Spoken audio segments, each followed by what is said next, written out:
ഇപ്പോൾ 2 കിലോ ചിക്കനാണ് എടുക്കുന്നത് കേട്ടോ. അപ്പം 3-4 പീസ് ഞങ്ങൾ വറുക്കാനും എടുക്കുന്നുണ്ട്. കാരണം എന്താണെന്ന് വെച്ചാൽ കാശിമോന്, ഞങ്ങളുടെ മൂത്ത മോന് ഭയങ്കര ഇഷ്ടമാണ് ചിക്കൻ വറക്കുന്നത്. അപ്പം 2 കാലിൻ്റെ പീസ് ഉണ്ടായിരുന്നു. അപ്പോൾ അതും 3-4 എണ്ണം കൂടെ അല്ലാത്ത പീസ് കൂടെ എടുത്ത് വറക്കാമെന്ന് വിചാരിച്ചു. അപ്പം ഞാനാണ് ക്യാമറ എടുക്കുന്നത് കേട്ടോ. അപ്പോൾ ചേട്ടന് അരിഞ്ഞുകൊണ്ടിരിക്കുകയാണ്. എല്ലാം കട്ടിപ്പാട് കണ്ടില്ല. അപ്പം പാത്രത്തിൽ അടപ്പിൻ്റെ പുറത്ത് വെച്ചാണ് അരിഞ്ഞെടുക്കുന്നത്. എൻ്റെ കൈ കുഞ്ഞും ഇരിപ്പുണ്ട് കേട്ടോ. ഞാൻ അവളെ വെച്ചുകൊണ്ട് എന്നെക്കൊണ്ട് ഒക്കുന്ന പോലെയൊക്കെ ഞാൻ വീഡിയോ എടുക്കുവാണ് കേട്ടോ.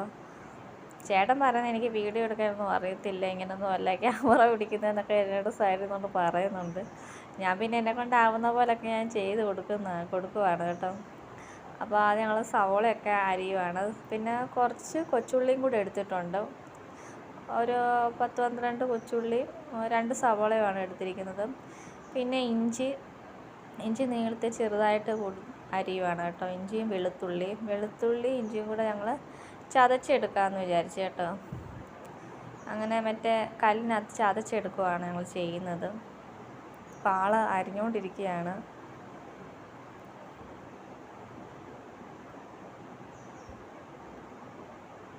അങ്ങനെ വെളുത്തുള്ളി ഇഞ്ചിയും എടുത്ത് ഞങ്ങൾ കല്ലിനകത്ത് ചതച്ചെടുക്കുകയാണ് കേട്ടോ.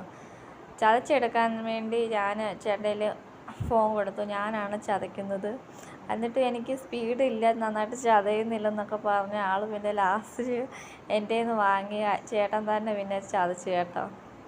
പിന്നെ ഞാൻ തക്കാളിയൊക്കെ അരിഞ്ഞു കൊടുത്തു. പിന്നെ ചേട്ടൻ ചെറിയ തേങ്ങ പീസ് ചെറുതായിട്ട് അരിഞ്ഞെടുക്കുന്നുണ്ട്. അപ്പം ഇതാണ് ഇഞ്ചിയും വെളുത്തുള്ളിയും ഞങ്ങൾ ചതച്ച് ഈ പരുവത്തിലെടുത്തിട്ടുണ്ട് കേട്ടോ.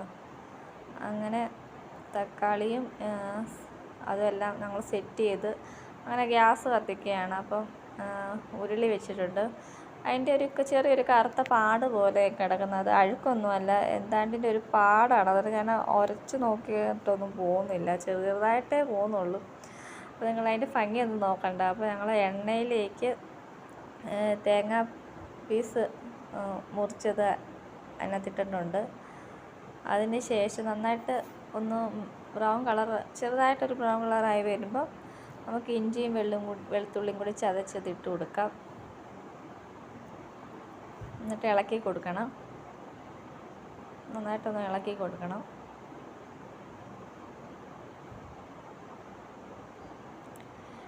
ഞാൻ പറയുന്നതിൽ എന്തെങ്കിലും മിസ്റ്റേക്കൊക്കെ ഉണ്ടെങ്കിൽ ഒന്ന് ക്ഷമിക്കണം. എനിക്ക് പറയുമ്പോൾ എനിക്കൊരു ഇത് കിട്ടുന്നില്ല സംസാരിക്കാൻ. അപ്പോൾ ഞാൻ എൻ്റെ വായി തോന്നിയതൊക്കെ ഞങ്ങൾ പറയുവാണ്. അപ്പോൾ ആരും ഒന്നും വിചാരിക്കരുത്. അങ്ങനെ അതിലേക്ക് നമ്മൾ സവോള ഇട്ട് കൊടുക്കുവാണ്. സവോളയും കൊച്ചുള്ളിയും. സവോള നന്നായിട്ട് ബ്രൗൺ കളറായി വരുമ്പോൾ നമുക്ക് ഇളക്കി കൊടുക്കാം കേട്ടോ. അതിലേക്ക് കുറച്ച് ഉപ്പ് ഇടുന്നുണ്ട്.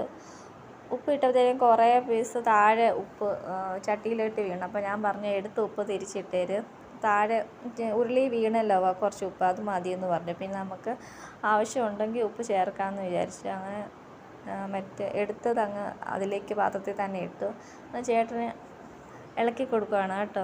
അതിലേക്ക് നമുക്ക് പച്ചമുളക് 3-4 പച്ചമുളക് എടുത്തിട്ടുണ്ട്. നമുക്ക് എരിവിന് ആവശ്യമനുസരിച്ച് നമുക്ക് പച്ചമുളകിൻ്റെ എണ്ണവും കൂട്ടാം. ഞങ്ങളൊരു 4-5 പീസ് എടുത്തിട്ടുള്ളൂ. അങ്ങനെ വഴറ്റി കൊടുക്കുക.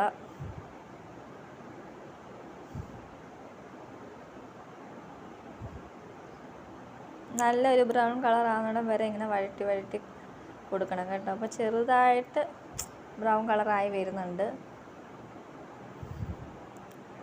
അതിലേക്ക് നമുക്ക് മഞ്ഞൾപ്പൊടിയും മല്ലിപ്പൊടിയും മുളക് പൊടിയും പിന്നെ ചിക്കൻ മസാലയും പിന്നെ കുറച്ച് മുളക് പൊടി ചേർത്തിട്ട് ഇളക്കി കൊടുക്കാം കേട്ടോ.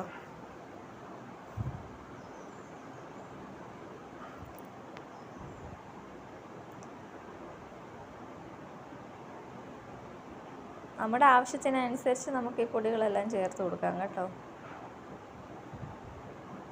ഞങ്ങളിപ്പോൾ ചിക്കൻ 2 കിലോ എടുത്തിട്ടുള്ളൂ. അപ്പോൾ അതിനാവശ്യമായിട്ടുള്ള പൊടികളാണ് ഇട്ട് കൊടുക്കുന്നത്. അങ്ങനെ മസാലയെല്ലാം ഇട്ടതിന് ശേഷം നമുക്ക് ഒന്ന് ഇളക്കണം. കരിയരുത്. ഇപ്പോൾ ചെറിയ ഫ്ലെയിം വേണം തീ വയ്ക്കാൻ. ഇപ്പോൾ ചെറുതായിട്ട് തീ കുറച്ച് വെച്ച് വെച്ചിട്ടാണ് ഇളക്കുന്നത്. അപ്പോൾ നന്നായിട്ട് ഇളക്കി കൊടുക്കുന്നുണ്ട്. ആ പച്ചമണം, മസാലയുടെ പച്ചമണമൊക്കെ ഒന്ന് മാറണ വരെ ഒന്ന് ഇളക്കി കൊടുക്കുക.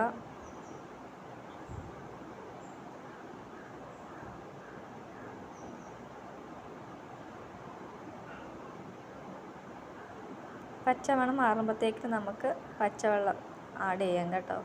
അപ്പോൾ കുറച്ച് ആവശ്യമായ പച്ചവെള്ളം നമ്മൾ ഒഴിച്ച് കൊടുക്കുന്നുണ്ട്. എന്നിട്ട് ഒന്നുകൂടി ഒന്ന് ഇളക്കി കൊടുക്കണം.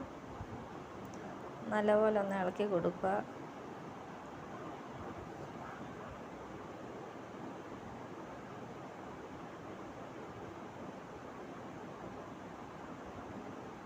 ഇനി നമുക്ക് അടപ്പ് വെച്ചൊന്ന് മൂടാം. ഒന്ന് തിളയ്ക്കുന്നിടം വരെ ഒന്ന് മൂടി വയ്ക്കുക. അപ്പം ഒരു 10 മിനിറ്റ് ആയപ്പോഴത്തേക്ക് ഞങ്ങൾ അടപ്പ് തുറന്നപ്പോൾ തിളച്ച് വരുന്നുണ്ട്.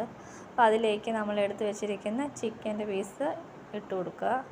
അപ്പോൾ ഞങ്ങൾ 2 കിലോ ചിക്കനാണ് കേട്ടോ വാങ്ങിയത്. അപ്പം കുറച്ച് 3-4 എണ്ണം എടുത്ത് വറക്കാനും വെച്ചിട്ടുണ്ട്. അപ്പോൾ നമ്മൾ ബാക്കി കറിയിലേക്ക് ഇടുകയാണ് കേട്ടോ.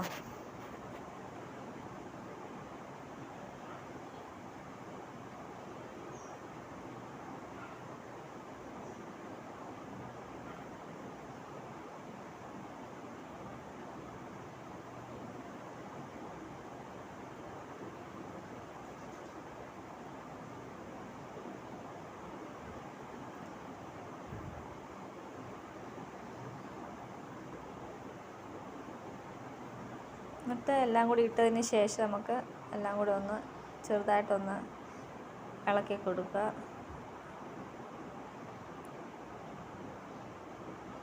എന്നിട്ട് നമുക്ക് അടച്ച് വെച്ച് അതിന് മുമ്പ് നമ്മൾ തക്കാളി ഇട്ടില്ല കേട്ടോ. അപ്പം നമ്മൾ അരിഞ്ഞ് വെച്ചിരിക്കുന്ന തക്കാളിയും കൂടെ അതിലേക്ക് ഇട്ട് കൊടുക്കുക.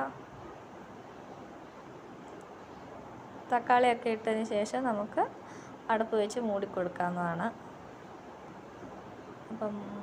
അപ്പോൾ ഒരു 10-20 മിനിറ്റ് കഴിഞ്ഞപ്പോൾ ഞങ്ങൾ നോക്കിയപ്പോൾ നന്നായിട്ട് തിളച്ച് വരുന്നുണ്ടായിരുന്നു. നല്ല സൂപ്പർ കറിയായിരുന്നു കേട്ടോ. ചേട്ടൻ വെച്ചോണ്ട് പറയാമല്ലോ, നല്ല സൂപ്പർ കറിയായിരുന്നു. എനിക്ക് ഒരുപാട് ഇഷ്ടപ്പെട്ടു. ചേട്ടൻ ഇതിന് മുമ്പ് ചിക്കൻ കറി വെച്ചിട്ടുണ്ട്. നല്ല സൂപ്പർ ടേസ്റ്റ് ആയിരുന്നു. അപ്പോൾ നമ്മൾ ചോറും ചിക്കൻ കറിയും പിന്നെ ഞാൻ മുളക് ചമ്മന്തി ഉണ്ടാക്കിയായിരുന്നു. അതും പിന്നെ മീൻ വറുത്തതും എല്ലാം കൂടെ, മീൻ വറുത്തതും പോട്ടെ, ചിക്കൻ വറുത്തതും എല്ലാം കൂടെ വെച്ച് ഞങ്ങൾ ഉച്ചയ്ക്ക് കഴിക്കുകയാണ്. അപ്പോൾ ഇത്രയൊക്കെയുള്ളൂ.